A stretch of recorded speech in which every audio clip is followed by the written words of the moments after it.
বিমা পেশাটা ভালো না। কেন বিমা করতে হবে? কেন লাইফ ইন্স্যুরেন্সের মানুষগুলি আমার ধারে ধারে বারবার আসে? কেন এই লাইফ ইন্স্যুরেন্সের লোক আমাকে বিরক্ত করে ফেলে?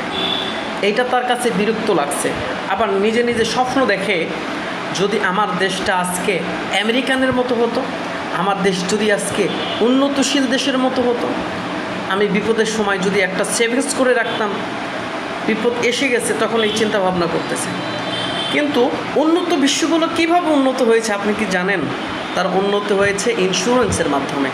আপনি কি জানেন আপনার পরিবার না, প্রত্যেকটা মানুষের পরিবারের নিশ্চয়তা নিরাপত্তা দিয়েছে ইন্স্যুরেন্স কোম্পানি?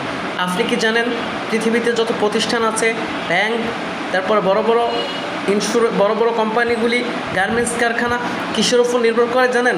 ইন্স্যুরেন্স কোম্পানির উপর নির্ভর করে। এদের নামে বিমা আছে বিধেই এরা স্বাভাবিক সুস্থ সুন্দরভাবে ব্যবসা করতে পারে।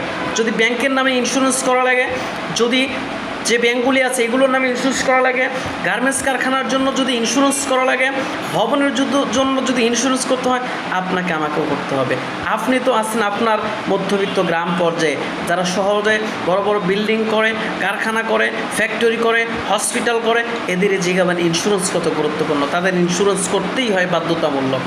এই জন্য আপনার কাছে যে কর্মী আসে, আপনাকে যে বিরক্ত করে, আপনাকে বিরক্ত নয়, আপনাকে সঠিকটা বোঝানোর জন্য আসে। আসুন আজই ন্যাশনাল লাইফ পিএলসিতে একটি ইন্স্যুরেন্স গ্রহণ করি।